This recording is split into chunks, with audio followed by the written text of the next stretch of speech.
The Austrian Grand Prix has been pretty sporadic throughout F1's history, and the stint we have with the Red Bull Ring venue now is in its 9th year, with 2 previous stints between 1995 and 2003, then 1970 to 1987. Early in the circuit's evolution, there was a slightly longer layout under the name Österreich Ring.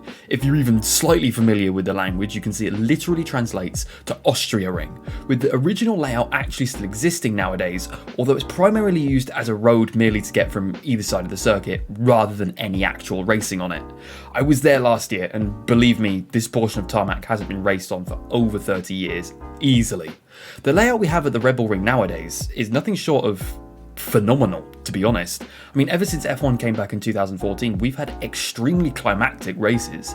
Nico dictating the corner in 2016 against Lewis, and in 2017 we had Sebastian pursuing Bottas all the way to the flag for what would be the Finns' second F1 win. And then in 2019 we had that titanic scrap between Verstappen and Leclerc to the flag, and in 2020 Lewis took some tips from Nico 4 years prior and decided to dictate the corner. All these examples are why Austria and the Red Bull Ring should be a staple on the Formula 1 calendar for years to come, as it basically never fails to give us good racing, even if it isn't always at the sharp end. But this isn't the circuit I'm going to talk about in this video. Nice segue there. The circuit I'm here to talk about is the venue that held the Formula 1 Austrian Grand Prix in 1964, making it the inaugural venue for championship racing in Austria, and that is Zeltweg Air Base. In all honesty, this could be the worst circuit F1 has ever raced on. And yes, I'm including the notorious Caesars Palace in Las Vegas in that statement. You're going to want to hear my case because this is some nice sauce. Originally built in 1959, it would get inspiration from the success that the British Grand Prix had at Silverstone, which in and of itself is a former airfield. Holding one singular Formula 1 race and then the 500 kilometers of Zeltweg in 1966 and 1968, that would be it, really. The racing at the circuit would stop in 1969, giving the circuit just over 10 years of existence from 1959 to 1969. Let's get into that Grand Prix real quick, shall we? It held non-championship races in 1963 and 1965, although the 65 race was raced with sports cars, so I don't know if you can actually call it Grand Prix. The non-championship F1 race being won by Jack Brabham in 1963. Although it would go down okay, there were clear issues with racing on the circuit, most notably that it was far too narrow and bumpy with an extremely abrasive surface, as well as poor viewing areas, so it wasn't really that great for anybody.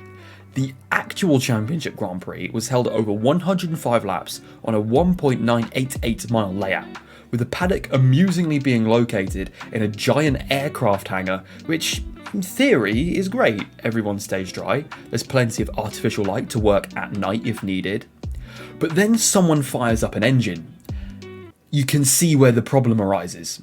On top of the fact the paddock was actually located in the middle of the two massive straights, it would have been incredibly loud whilst in the paddock while the preliminary races were taking place. Then the race itself was the absolute definition of that attrition I talked about earlier. I know cars in general back in the 1960s were far more unreliable than what we've been used to in the 21st century, but even by the standards of 1960s this was bad. With Jim Clark getting a poor start to his first gear and not wanting to cooperate, he would do what Jim Clark does and recover all the way to second place after initially falling into the clutches of backmarkers at the start. As you can guess, 1960s Formula 1 would resort to type, with both Clark and the leader Dan Gurney in a Brabham retiring for mechanical issues, with John Surtees being nothing short of a legend in this race after his mechanical failure. Why is that, you ask? After his Ferrari remembered it was Italian, it promptly stopped right where it was, with Surtees having to walk back to the pits. Pretty standard so far. But then Surtees took it upon himself to take some tools, walk back to his Ferrari out on track, repair it himself, and then drove it back to the box. Truly a "I'll do it myself then" kind of moment. Lorenzo Bandini would win his sole Formula 1 race come the end, ahead of Richie Ginther and Bob Anderson. Although Bob Anderson finished in third, he was 3 laps down, with only 9 of the 20 cars that started still running at the flag, and 7 of these being at least 3 laps down. In fact, Jack Brabham, due to car issues earlier in the race, was still classified despite finishing 29 laps down. As you can tell, they've sorted this rule out with modern F1, as you need to have completed at least 90% of the race nowadays to be qualified as a finisher.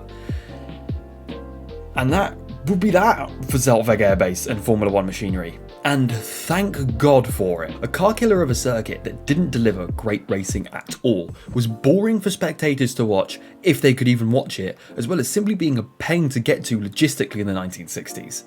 I say it was a pain to get to in the 1960s, because many of you may not have even realised this yet, but you know those aerial shots we get of the Red Bull Ring before the race starts or qualifying starts, and we see how incredible Styria looks?